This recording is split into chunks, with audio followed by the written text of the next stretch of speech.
As the night shift ER nurse, I've seen things that stretch the bounds of reality. But what I witnessed last Tuesday made me question my very sanity. It started normally, checking charts at 3 a.m. during a lull. Out of habit, I glanced up and down the hall. In the doorway of exam room 12 stood a young girl of about 10, dressed normally, clutching a stuffed bear. I blinked hard, nothing there now but shadows. Had it been a trick of the light? I tried focusing on my work but couldn't shake the feeling of being watched.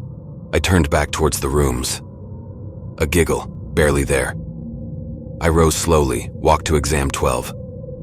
The flickering overhead light played tricks, dancing shapes upon the walls. "Hello?" my voice echoed. Silence followed, yet a presence waited behind the closed door. I steeled myself and turned the cold metal handle. The room was empty. Dim light filtered through the window, cabinets neatly stacked, sink dry. Chair tucked precisely under the exam table, not a thing out of place. But the creeping sense of not being alone clung like a chill. Goosebumps dotted my skin despite the warmth. I hugged my sweater tightly, glanced behind me. Still vacant. Perhaps just overtired. My mind playing games. I returned to my station, unable to shake the ominous weight that lingered.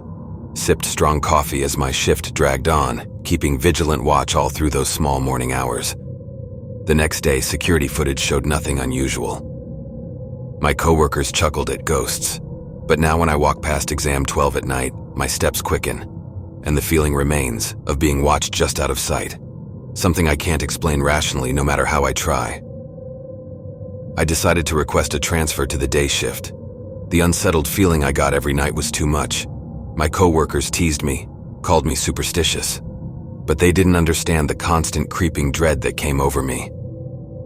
My last full day on night duty started normally. As I made my final rounds at 3 a.m., the halls lay quiet, most patients asleep. I avoided exam room 12, refusing to even glance at the closed door as I hurried past. Near the end of my shift, Emma, a sweet elderly woman recovering from pneumonia, buzzed for assistance. I brought her an extra blanket and fluffed her pillows. She smiled warmly as I turned to leave. "You've always been so thoughtful, dear. This old place needs more souls like you watching over it," she said. Her words gave me an odd chill. "What do you mean?" I asked. She leaned closer. "You must feel it too, the little one that plays in the empty rooms at night. She seems lonely." My stomach dropped even as I tried to keep my expression neutral. Just an old woman's ramblings. "Try to rest," I said gently. I forced a smile and stepped into the hallway, pulling the door shut behind me. As the latch clicked, the light suddenly died, casting everything into inky blackness. In the terrifying darkness, a familiar giggle echoed from down the hall, right outside exam room 12. My heart froze. This can't be happening. Blindly, I fumbled for my phone to shine the screen's feeble light. My trembling hands grasped my phone and I flashed its dim light down the pitch-black hallway. I froze, brain screaming at me to run even as my feet remained rooted. As my vision adjusted, I realized there was still a faint green glow coming from the exit sign over the unit doors 20 feet away. Heart pounding, I inched toward that sign, the only visible marker in this abyss. After what felt like an eternity, my fingers finally brushed against the cool metal door handle under that green glowing sign. I turned the handle and stepped into the stairwell, chest heaving as I leaned heavily against the wall. I burst into the lobby, scanning wildly for any living soul I could find. The stunned ICU night nurse gaped as I babbled almost incoherently about darkness, evil laughter, something in exam room 12. Within minutes, the floor was abuzz as crews worked to restore power, yet they found no cause for the blackout, and no trace of the ghost. The laughter has never repeated since, but I know what I heard. I finished my night shift, rattled. My coworkers chuckle, amused by my ghost story, but I double-checked the locks before leaving, peering uneasily down the long hallway as shadows dance.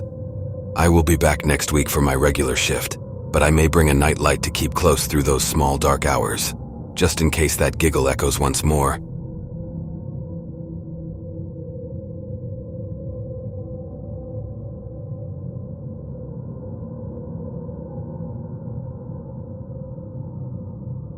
I never believed in ghosts or the supernatural until I took the orderly job at County General. My name's CJ, and I'm a pre-med student trying to make some extra cash over summer break. The hospital is old, built in the 1930s, and has plenty of odd local legends attached to it.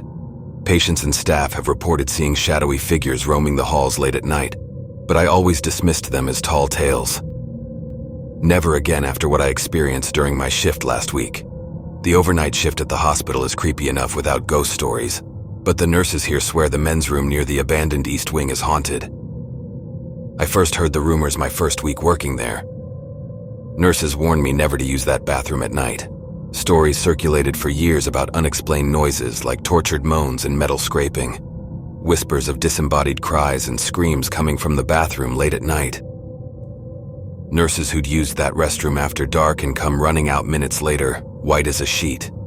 An elderly patient even claimed to see a dark figure hovering in the stalls once. The staff avoid that area after dark. They're convinced it's inhabited by a ghost. I didn't pay the stories much mind. Just dismissal of overactive imaginations, I figured.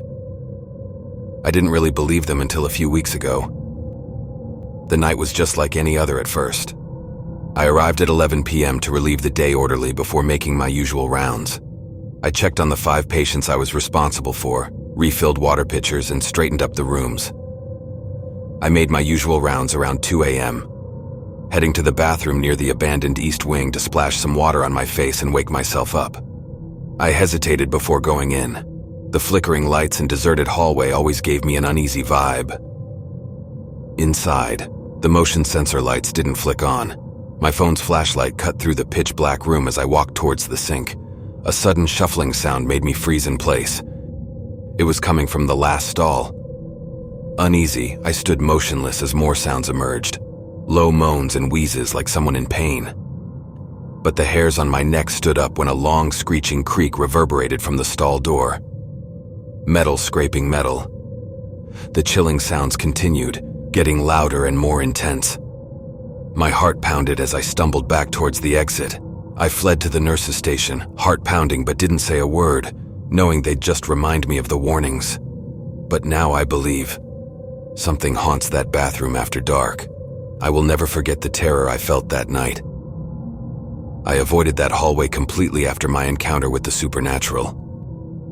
Even now, thinking about those tortured cries and shrieks makes my blood run cold. The East Wing bathroom is a place I never intend to visit again, especially alone at night. Some experiences just leave too deep of an impression, but I know what I heard. I'll never forget those agonized wails in the dark bathroom. Now I avoid that wing entirely at night. Some things are better left unexplained.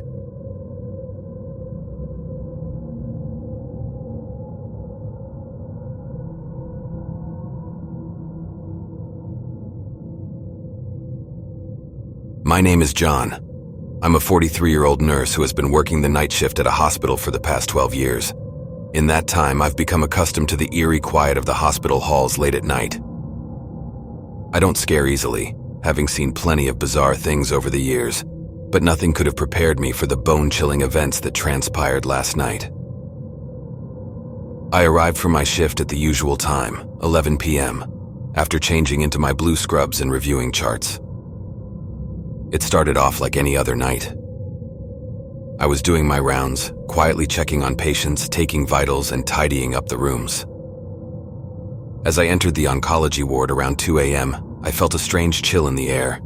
The hair on the back of my neck stood up, and I had the unsettling sense of being watched.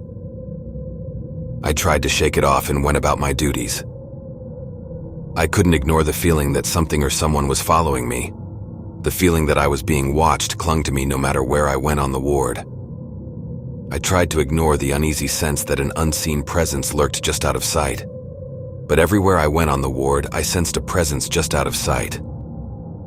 Around 3 a.m., I was changing IV bags in room 313 when the call light went off in 312 right next door. I knocked gently and stepped inside. "Did you need something?" I asked the elderly man lying in bed. He was fast asleep. I made sure he was comfortable and then left, certain I had turned off his call light after checking on him earlier. As I continued my rounds, call lights kept mysteriously turning on throughout the ward. Each time I checked, the patient was sound asleep with no idea they had called for me. By now my skin was crawling. Something strange was happening here. I was just about to take a break after a long shift when I heard an odd wheezing sound coming from the room across the hall. It gave me goosebumps, you know? So I stopped to listen more carefully. And there it was again. This creepy, raspy breathing that sounded totally unnatural. I really didn't want to check it out, but I just had to know what was going on. Real quiet, I sneaked over to the door and pushed it open just a crack. The bathroom light was flickering like crazy, making these freaky shadows dance around the walls. I squinted into the dark room trying to see what was there. That's when I spotted it in the mirror. The reflection of this gaunt, freaky figure hunched over the patient in the bed. It had these long, skinny limbs and its face was covered by stringy hair. I swear my blood just ran cold right then. I froze up in the doorway, unable to move a muscle. Ain't that always the way in scary movies? Someone sees something terrifying and their body seizes up on them. This thing seemed to turn and look right at me, like it knew I was watching. I wanted to run or yell for help, but it was like I was paralyzed by fear. The wheezing got louder as the creature leaned toward the patient, and I knew I had to do something quick. But what do you do when you're facing down a nightmare come to life? My heart was pounding out of my chest when the thing opened its mouth, just rows and rows of sharp, glinting teeth in the flickering light. Gives me the chills just thinking about it again. My hands were shaking as I fumbled for the light switch in the pitch-black hallway. The bulbs flickered on. My breath caught in my throat. It was nowhere to be seen, but just moments before, I swore I saw a shadowy figure slink around the corner. This ain't the first time the graveyard shift has played tricks on me. Working alone in this old hospital at night can make your mind go funny. But this felt different.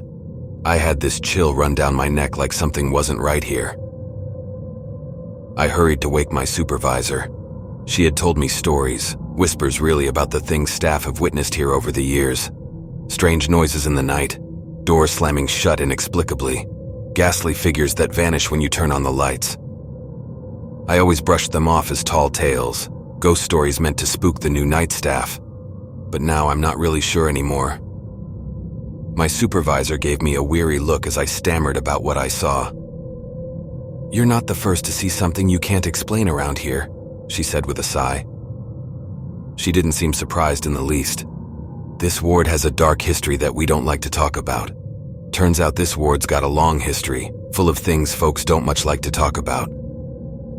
This place has secrets, trapped spirits maybe, events so bad that ghosts still wander the halls when the living have gone home." I spent the rest of that night jumpier than a cornered cat, eyes peering down that long hallway. Couldn't stop imagining what kind of lost soul was haunting this place, making its presence known only to poor fools like me pulling the late shift. One thing I know for sure, I ain't never gonna doubt those late night tales again. And I sure hope I don't run into that wheezing phantom. Whatever it was, some things are better left unknown.